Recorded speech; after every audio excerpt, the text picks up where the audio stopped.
சாங்-இ-6 விண்கலம்.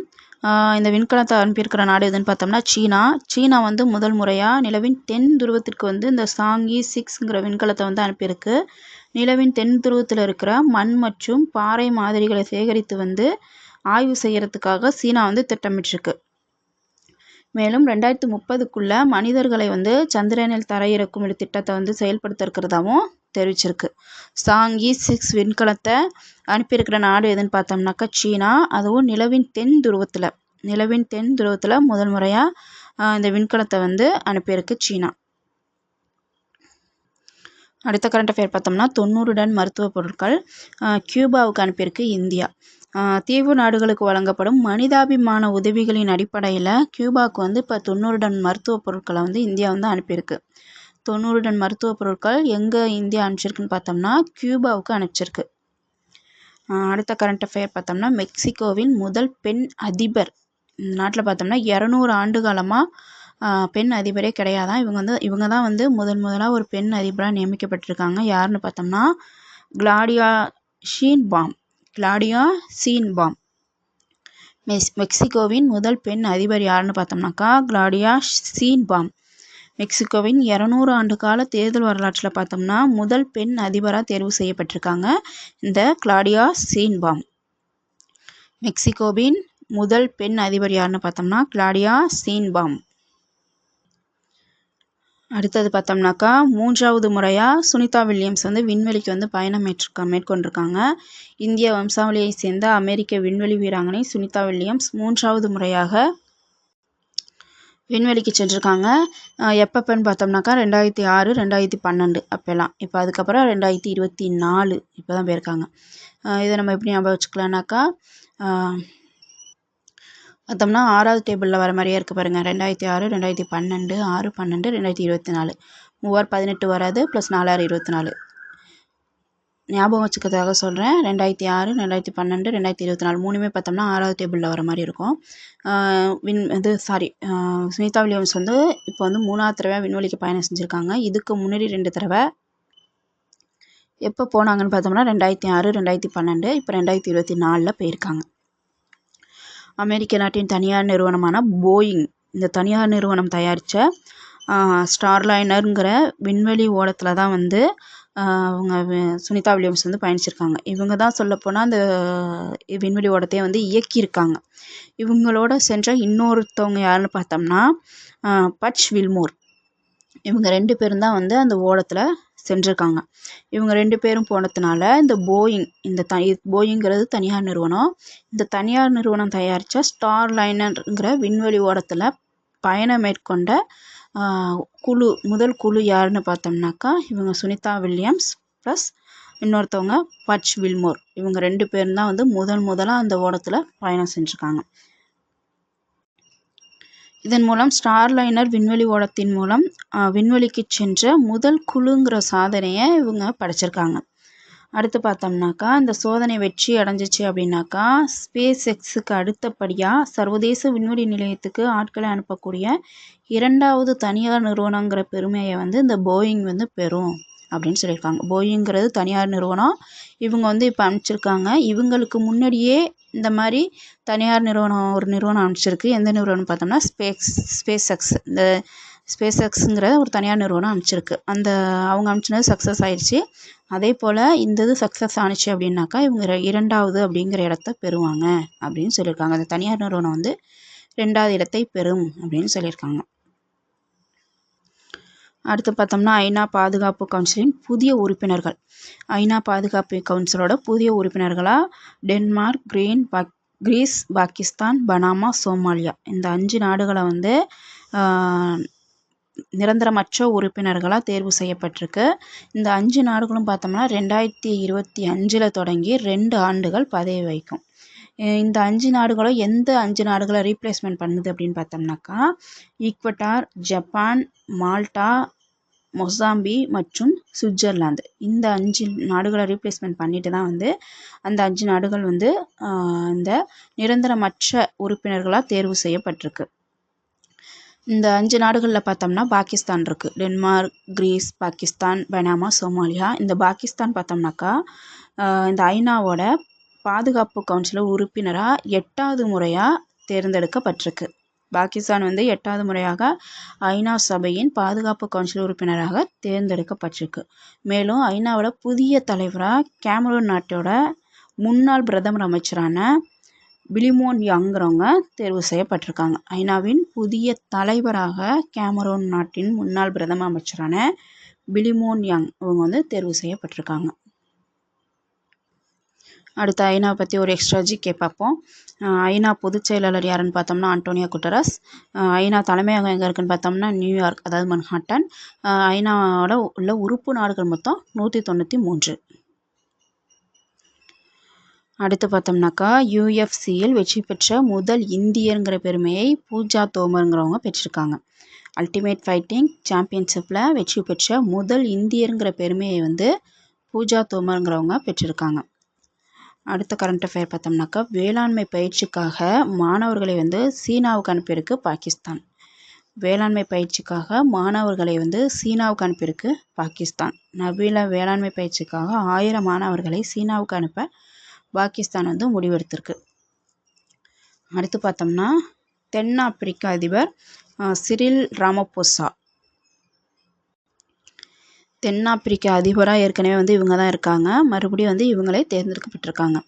தென்னாப்பிரிக்க அதிபராக சிரில் ராமபோசாங்கிறவங்க மறுபடியும் தேர்ந்தெடுக்கப்பட்டிருக்காங்க. அடுத்து வந்து ஸ்லோவாக்கிய அதிபர் இவங்க வந்து பீட்டர் பில்லக்ரினி. ஸ்லோவாக்கிய அதிபர் யாருன்னு பார்த்தோம்னா பீட்டர் பில்லக்ரினி. மத்திய ஐரோப்பிய நாடான ஸ்லோவாக்கியாவின் புதிய அதிபராக பீட்டர் பில்லக்ரினிங்கிறவங்க பதவியேற்றிருக்காங்க. ஸ்லோவாக்கிய அதிபர் யாருன்னு பார்த்தோம்னா பீட்டர் பில்லக்ரினி. அடுத்த கரண்ட் அஃபேர் பார்த்தோம்னா சமபாலின திருமணத்துக்கு சட்ட அங்கீகாரம் வந்து இப்போ தாய்லாந்தில் கொடுத்துருக்காங்க. சமபாலின திருமணத்திற்கு சட்ட அங்கீகாரம் எந்த நாட்டில் கொடுத்துருக்காங்கன்னு பார்த்தோம்னா தாய்லாந்து. சமபாலின திருமணத்திற்கு சட்ட அங்கீகாரம் வழங்குவதற்கான முக்கிய மசோதா தாய்லாந்து நாடாளுமன்றத்தில் நிறைவேற்றப்பட்டிருக்கு. அந்த நாடு தான் சமபாலின திருமணங்களை சட்டப்பூர்வமாக்கும் முதல் தெற்காசிய நாடுங்கிற பேர் பெற்றிருக்கு. சமபாலின திருமணத்திற்கு சட்ட அங்கீகாரம் வழங்கிய நாடு இப்போ வழங்கப்பட்டிருக்க நாடு எதுன்னு பார்த்தோம்னா தாய்லாந்து.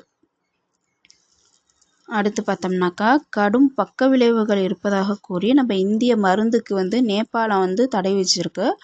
எந்த மருந்துன்னு பார்த்தோம்னா பயோடெக்ஸ் மருந்து. இந்தியாவின் பயோடெக்ஸ் மருந்து விற்பனை மற்றும் விநியோகத்திற்கு வந்து நேபாளத்தில் மருந்து கட்டுப்பாட்டுத்துறை வந்து தடை விதிச்சிருக்கு. இந்திய மருந்து தயாரிப்பு நிறுவனமான சைடஸ் ஹெல்த் கேர் நிறுவனம் தயாரித்திருக்கிற இந்த பயோடெக்ஸ் மருந்து வந்து அதில் குறிப்பிட்ட தயாரிப்பு முறைகளை பின்பற்றலைங்கிற ஒரு காரணத்தை சொல்லி நேபாளம் வந்து தடை விதிச்சிருக்கு. கடும் பக்க விளைவுகள் இருக்கிறதா சொல்லி இந்திய மருந்துக்கு தடை விதிச்சிருக்காங்க. யாருன்னு பார்த்தோம்னா நேபாளம். அந்த மருந்து பேர் என்னன்னு பார்த்தோம்னா பயோடெக்ஸ். அது வந்து 1 GM மருந்து. பயோடெக்ஸ்ங்கிற ஒரு மருந்து. இந்த மருந்துக்கு நேபாளம் வந்து தடை விதிச்சிருக்கு.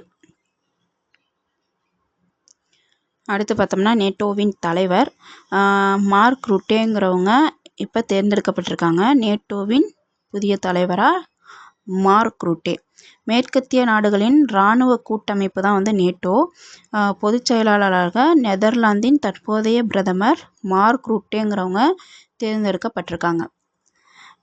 நேட்டோவின் புதிய தலைவராக நெதர்லாந்தோட தற்போதைய பிரதமரான மார்க் ருட்டேங்கிறவங்க தேர்ந்தெடுக்கப்பட இருக்காங்க. நேட்டோவின் தலைவர் யாருன்னு பார்த்தோம்னா மார்க் ருட்டே. நேட்டோங்கிறது மேற்கத்திய நாடுகளின் இராணுவ கூட்டமைப்பு. இதோட பொதுச் செயலாளராக நெதர்லாந்தின் தற்போதைய பிரதமர் மார்க் ருட்டேங்கிறவங்க தேர்ந்தெடுக்கப்பட இருக்காங்க. சதை உண்ணும் பாக்டீரியா எங்கே இந்த பாக்டீரியா பரவிருக்குன்னு பார்த்தோம்னா ஜப்பானில். இந்த நோய் தொற்று ஏற்பட்ட 48 மணி நேரத்திலே வந்து இறப்பு ஏற்பட்டுரும். சதை உண்ணும் பாக்டீரியான்னு எதை சொல்கிறாங்கனாக்கா ஸ்ட்ரெப்டோகாக்கல் டாக்ஸிக் ஷாக் சிண்ட்ரோம். இந்த பாக்டீரியாவை தான் சொல்கிறாங்க. இது வந்து ஜப்பானில் வந்து அதிக அளவில் பாதிச்சிருக்கு. இந்த பாக்டீரியா தாக்கப்பட்ட 48 மணி நேரத்தில் இறந்துடுவாங்க தாக்கப்பட்ட நபர். சதை உண்ணும் பாக்டீரியா அதாவது ஸ்ட்ரெப்டோகாக்கல் டாக்ஸிக் ஷாக் சிண்ட்ரோம் எங்கன்னு பார்த்தோம்னா ஜப்பானில் அதிக அளவு பாதிப்பு ஏற்படுத்தியிருக்கு. அடுத்து பார்த்தோம்னா சர்வதேச யோகா தினம் 2024 கருப்பொருள். வருடம் ஜூன் 21 வந்து தேச யோகா தினம் வந்து கொண்டாடப்பட்டு வருவது. வருஷமும் ஏதாவது ஒரு கருப்பொருளை மையமாக கொண்டு தான் வந்து கொண்டாடப்படுது.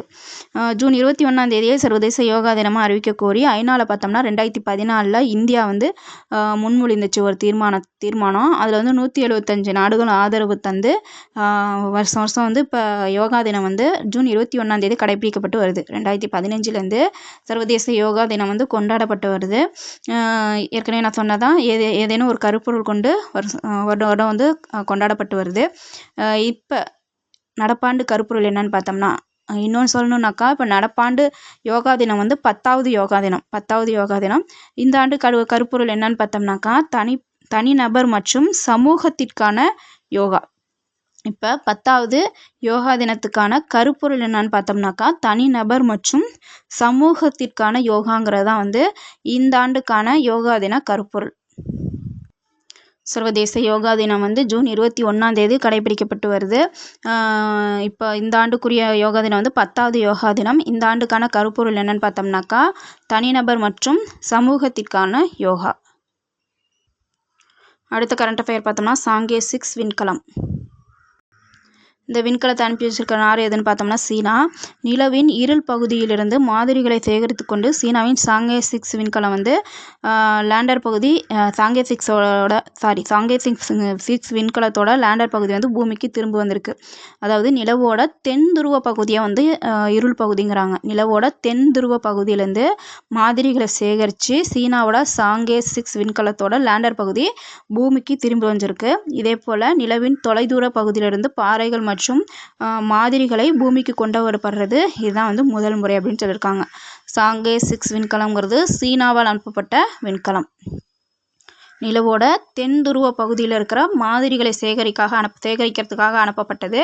அது வந்து இப்போ திருப்பி பூமிக்கு தரையிறங்கியிருக்கு. அடுத்த கரண்ட் அஃபேர் பார்த்தோம்னா, சிறுவன் மூளையில் பொருத்தப்பட்ட வலிப்பு நோய் கட்டுப்பாட்டு கருவி. இது வந்து ஒரு விசித்திரமானதாக இருக்கும். இது வந்து எங்கே நடந்திருக்குன்னு பார்த்தோம்னா பிரிட்டனில். அந்த சிறுவன் 14 வயது சிறுவன், அவனுக்கு பார்த்தோம்னாக்கா டெய்லி ஒரு 100 டைம் வந்து வலிப்பு வருமா. வலிப்பு வந்து சில டைம் அவனுக்கு வந்து ஒன்றுமே இல்லாமல் ஆகிடுமா. இன்னும் சொல்லப்போனால் கிரிட்டிக்கல், அதாவது உயிர் பிழைக்கிறதே கஷ்டம் அப்படின்னு சொல்லி இந்த டயத்தில் அவனோட மூளையில் வந்து ஒரு சிப் பொருத்தி அந்த சிப்பு வந்து சார்ஜ் ஏற்றுற மாதிரி சிப்பான். சார்ஜ் ஏற்றும் போது அவனுக்கு வந்து அந்த வலிப்பு வர்றதெல்லாம் குறைஞ்சிருச்சான். முன்னை விட இப்போ வந்து வலிப்பு வர்றது மோஸ்ட்லி குறைஞ்சி ஒரு நாளைக்கு வராமலே இருந்துச்சு அப்படின்ட்டு நியூஸில் சொல்லியிருந்தாங்க. சிறுவன் மூளையில் பொருத்தப்பட்ட வலிப்பு நோய் கட்டுப்பாட்டு கருவி எங்கன்னு பார்த்தோம்னா பிரிட்டனில் அது செஞ்சுருக்காங்க. உலகிலேயே முதல் முறையாக பிரிட்டனை சேர்ந்த சிறுவனுக்கு வலிப்பு நோயை கட்டுப்படுத்தும் கருவி அவரது மூளையில் பொருத்தப்பட்டிருக்கு. அடுத்து பார்த்தோம்னாக்கா, மது அருந்துவதால் ஆண்டுதோறும் உயிரிழப்பு. மது அருந்துவதால் ஆண்டுதோறும் பார்த்தோம்னாக்கா 26 லட்சம் பேர் உயிரிழக்கிறதா உலக சுகாதார அமைப்பு தெரிவிச்சிருக்கு. மது அருந்துவதால் ஆண்டுதோறும் 26 லட்சம் பேர் உயிரிழக்கிறதா உலக சுகாதார அமைப்பு தெரிவிச்சிருக்கு. அடுத்த கரண்ட் அஃபேர் பார்த்தோம்னாக்கா, சர்வதேச விண்வெளி நிலையத்தை அப்புறப்படுத்துகிற பணியை வந்து ஸ்பேஸ்எக்ஸ் கிட்ட நாசா வந்து ஒப்படைச்சிருக்கு. சர்வதேச விண்வெளி நிலையத்தை அப்புறப்படுத்தும் பணியை ஸ்பேஸ்எக்ஸ் கிட்ட நாசா வந்து ஒப்படைச்சிருக்கு. பூமியிலிருந்து சுமார் 400 கிலோமீட்டர் தொலைவில் விண்வெளியில் வந்து நிலைநிறுத்தப்பட்டிருக்கிறது சர்வதேச விண்வெளி நிலையம். அதை அங்கிருந்து அப்புறப்படுத்துகிற பணியை வந்து எலான் மஸ்கோட ஸ்பேஸ்எக்ஸ் நிறுவனத்துக்கிட்ட ஒப்படைச்சிருக்குது நாசா. அடுத்த கரண்ட் அஃபேர் பார்த்தோம்னாக்கா, அமெரிக்காவில் அதிக ஊதியம் பெறும் முதல் 10 CEO பட்டியலில் நம்ம இந்திய வம்சாவளியான நிக்கேஷ் அரோரா வந்து 10வது இடம் பிடிச்சிருக்காங்க. அமெரிக்காவில் அதிக ஊதியம் பெறும் முதல் 10 CEO பட்டியலில் 10வது இடத்துல நம்ம இந்திய வம்சாவளியை சேர்ந்த நிக்கேஷ் அரோரா வந்து 10வது இடம் பிடிச்சிருக்காங்க. இந்த பட்டியலில் முதல் இடத்துல பார்த்தோம்னாக்கா Tesla CEO Elon Musk first இடத்துலையும், செகண்ட் இடத்துல பார்த்தோம்னாக்கா வளந்திர் டெக்னாலஜி CEO அலெக்சாண்டர் கார்ப் இவங்க வந்து 2வது இடத்துலையும், 3வது பார்த்தோம்னா பிராட்காம் CEO ஹாக்டான் இவங்க வந்து 3வது இடத்துல பிடிச்சிருக்காங்க. இந்த பட்டியலில் 10வது இடத்துல ஃபாலோ ஆல்டோ நெட்வொர்க்கோட CEO நிக்கேஷ் அரோரா இவங்க வந்து 10வது இடம் பிடிச்சிருக்காங்க. இவங்க வந்து நம்ம இந்திய வம்சாவளி. இவங்க நிக்கேஷ் அரோராங்கிறவங்க நம்ம இந்திய வம்சாவளி. இவங்க வந்து எந்த கம்பெனி CEOன்னு பார்த்தோம்னாக்கா ஃபாலோ ஆல்டோ நெட்வொர்க்ஸோட CEO. அடுத்த கரண்ட் அஃபேர் பார்த்தோம்னாக்கா, வெளிநாடுகள்லேருந்து தாயகத்துக்கு பணம் அனுப்புகிறவங்க லிஸ்ட்டில் நம்ம இந்தியா வந்து முதலிடம் பிடிச்சிருக்கு. கடந்த ஆண்டு வெளிநாடுகளில் பணியாற்றும் இந்தியர்கள் தாயகத்துக்கு வந்து 120 பில்லியன் டாலர்களை அனுப்பி உலகளவில் முதலிடம் பிடிச்சிருக்காங்க. இந்தியா வந்து ஃபஸ்ட்டு, 2வது இடத்துல வந்து மெக்சிகோ, 3வது இடத்துல வந்து சீனா, 4வது இடத்துல வந்து பிலிப்பைன்ஸ், 5வது இடத்துல வந்து பாகிஸ்தான். வெளிநாடுகளிலிருந்து தாயகத்துக்கு பணம் அனுப்புபவர்களில் இந்தியா வந்து முதலிடம் பிடிச்சிருக்கு. இந்த லிஸ்ட்லேயே வந்து 2வது இடத்துல மெக்சிகோ, 3வது இடத்துல சீனா, 4வது இடத்துல பிலிப்பைன்ஸ், 5வது இடத்துல பாகிஸ்தான். எவ்வளோ சொல்லியிருக்காங்கனாக்கா 120 பில்லியன் டாலர்களை அனுப்பிச்சு நம்ம இந்தியா வந்து முதலிடம் பிடிச்சிருக்கு. அடுத்த கரண்ட் அஃபேர் பார்த்தோம்னா, ரோமானியாவுக்கான புதிய தூதரை நியமனம் செஞ்சுருக்காங்க. ரோமானியா நாட்டுக்கான இந்திய தூதராக மணிக்கா ஜெயின்கிறவங்கள நியமனம் செஞ்சுருக்காங்க. ரோமானியா நாட்டுக்கான இந்திய தூதராக இந்திய வெளியுறவுத்துறை அதிகாரி மணிக்கா ஜெயினை நியமிச்சிருக்கு வெளியுறவுத்துறை அமைச்சகம். ரோமானியாவுக்கான புதிய இந்திய தூதர் யாருன்னு பார்த்தோம்னா மணிக்கா ஜெயின்.